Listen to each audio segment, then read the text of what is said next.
Well, we knew this moment would come, but this is the very first time we've got AFC Legend Scotty Towner on ABT Lockdown Live. Scotty, you don't live near Sydney anymore, mate. You're in the sticks. Where are you? And have you been watching the show? I've been catching up on on YouTube basically. I moved from Bowral about 5-6 years ago, and I'm out at a place called Lake Mulwala, Yarrawonga Mulwala. It's on the New South Wales Victorian border, and home to some really big cod. So I've been doing a little bit more cod fishing, and the only time I ever fish for bream now is when I come across and do a tournament with you guys. Yeah, well, we sort of twisted your arm. I kept in touch with you when you went fishing, and I sort of fed a bit of a burley trail down to you, mate, and let you know how it was going. We got you back in, and we've twisted your arm, and it's like you're back on the gear again now, aren't you? You like it? Yeah, it's really addictive.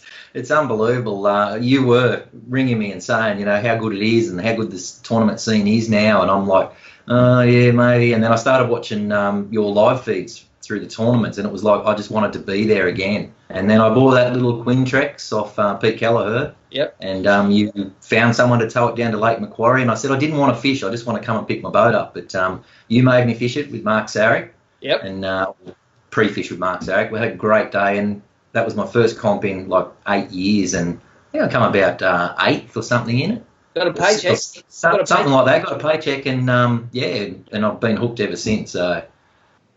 Yeah, it's sort of the fishing tournament version of saying all your mates at the pub saying, "Here, just have one beer, Scotty." Yeah, exactly. I think I was off the alcohol then at the time too, and then I started fishing these tournaments, and now I got back on it again. So, so life's got to again. Look, there's a lot of people watching this show that'll know you from your time back on AFC. We debuted you on AFC in Series 3 here, and that series was pretty interesting because it was Series 4. Series 4. I was going to cut you. Yeah, I was going to say Series 4. And it was an interesting year because we ran 3 bream events, 3 bass events, and then the bream and the bass guy got together and went barra fishing.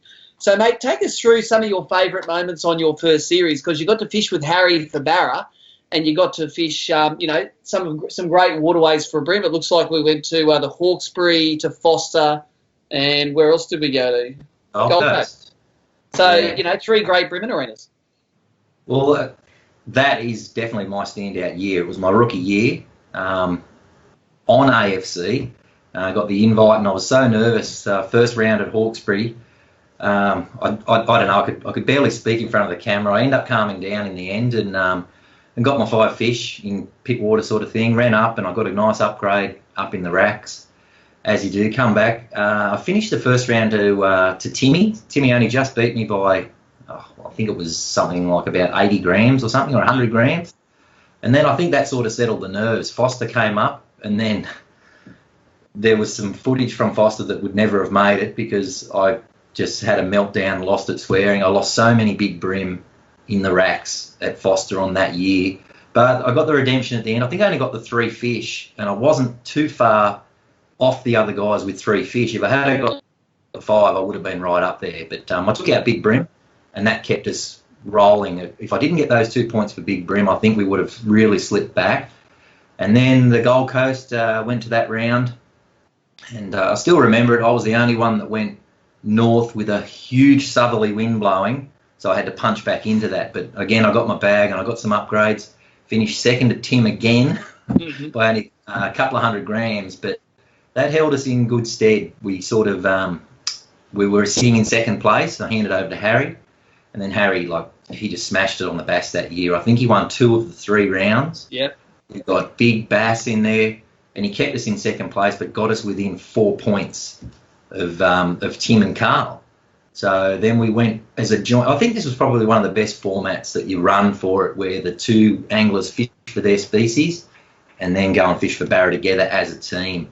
Yeah. I know the reason why you changed it, because we didn't get enough fish to sort of make a good show. So you wanted some pro barra guys to come in, but we went to a Wonga, and I got my first barra. I'd never caught a barra before.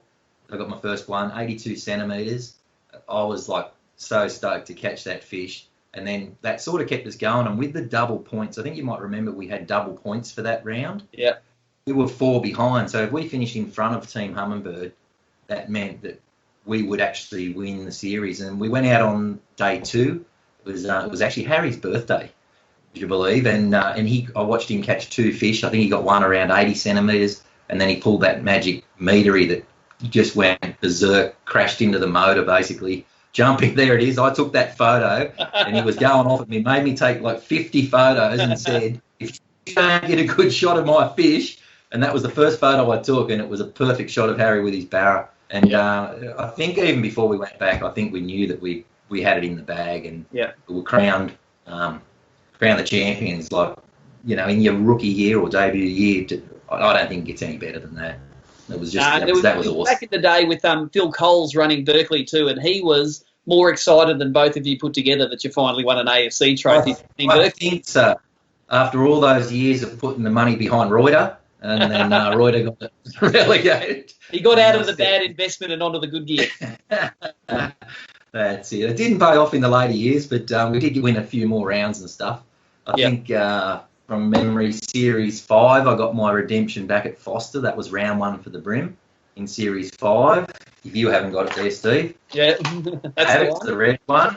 And I went out and I won that round. After the year before coming last, I won that round.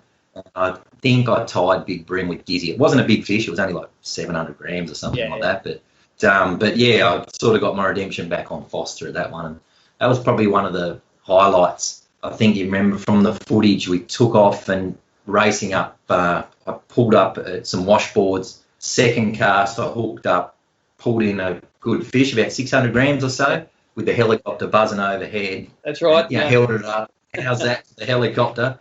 And like they were the days sort of thing when we had helicopters. We were like bloody rock stars or something. Yeah. There, you know, it was awesome.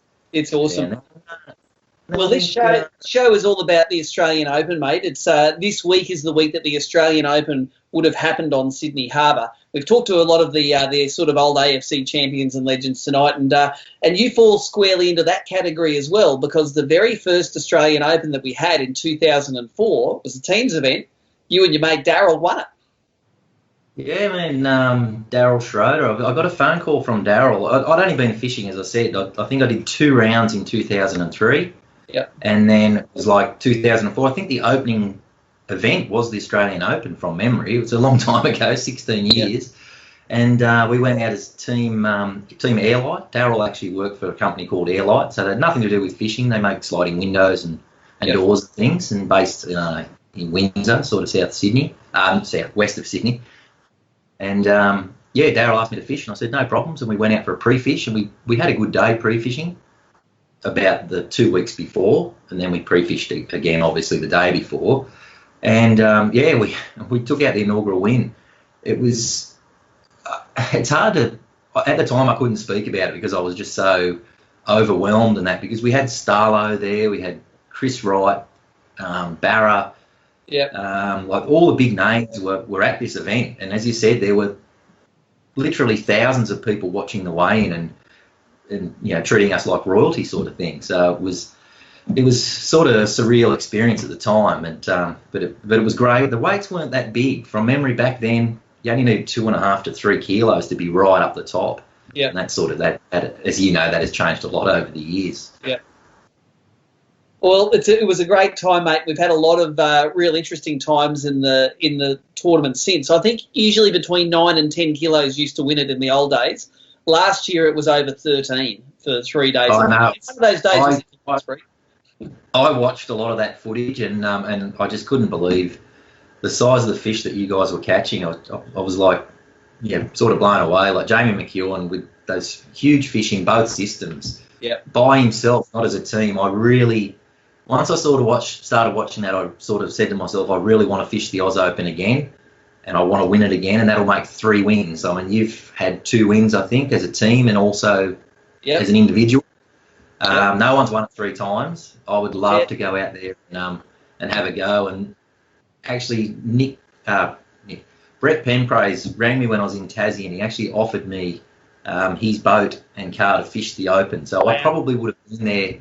Yeah, it's huge, and I'd really like to thank him for the offer. Yeah. And I probably would have been there, I think, to fish it if we didn't have these circumstances with COVID-19 at the moment. Yeah. Well, mate, I'll tell you what. There's one more thing I want to talk about tonight, and it's awesome to have so many people watching this lockdown live and interacting with us on the YouTube. It's a good Friday night. But tell us about, this will be your second shot at maybe having a go at winning the ABT Grand Final. Haven't got one of those on the CV yet, have you? No, I haven't, Steve. I've had 3/3. I've led the grand final, Lake Macquarie in 2007. I had the biggest bag on day one.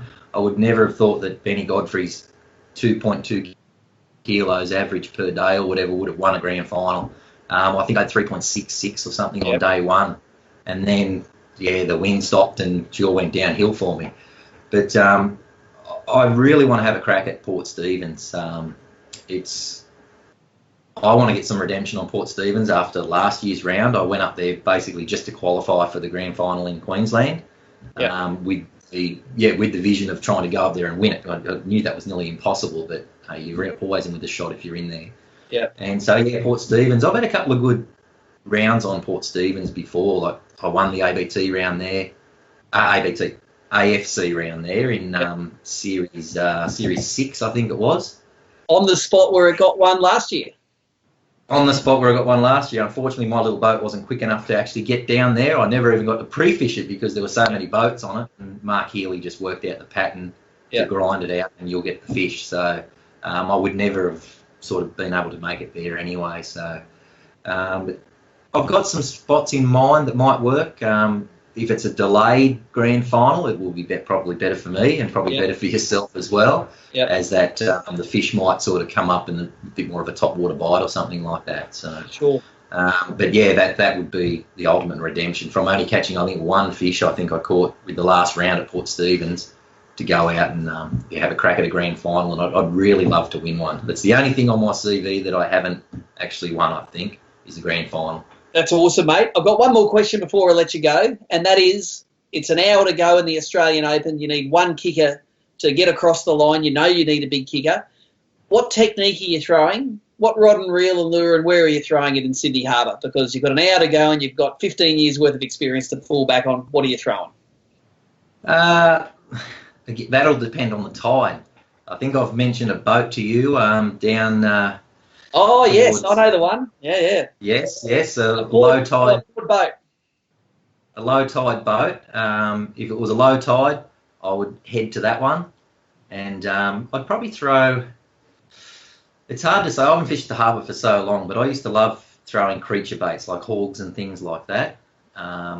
So something that's sort of just on a 1/16 jig head, very basic. Yep. The old Berkeley Protactic rods. Same thing, the siren reels, but I think I might have to upgrade all my gear. It's getting a little bit clunky and heavy.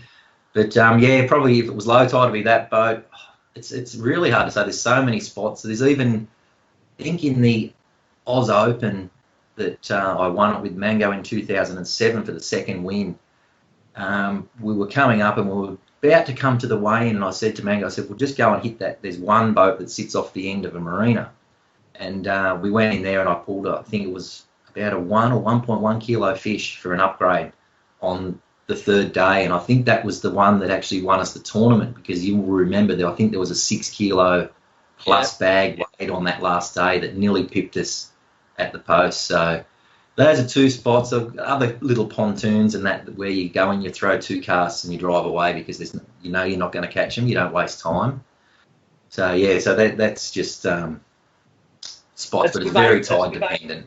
That's old school. That is a bulky hog on a light line and a couple of spots. You know where your kickers, mate. So that's awesome. A moment's silence for not having the Oz Open this year, but we will have it down the track at some stage. Things are going to get better, mate. And really appreciate you joining us on the show tonight, mate. And I think a lot of people at the tournaments are appreciating seeing Scotty Towner back, mate. So good to see. Yeah, it's been good feedback on social media. Everyone's sort of welcoming me back, and even when I go to the tournaments, and it seems to be a little bit different feel. Everyone seems to be really friendly.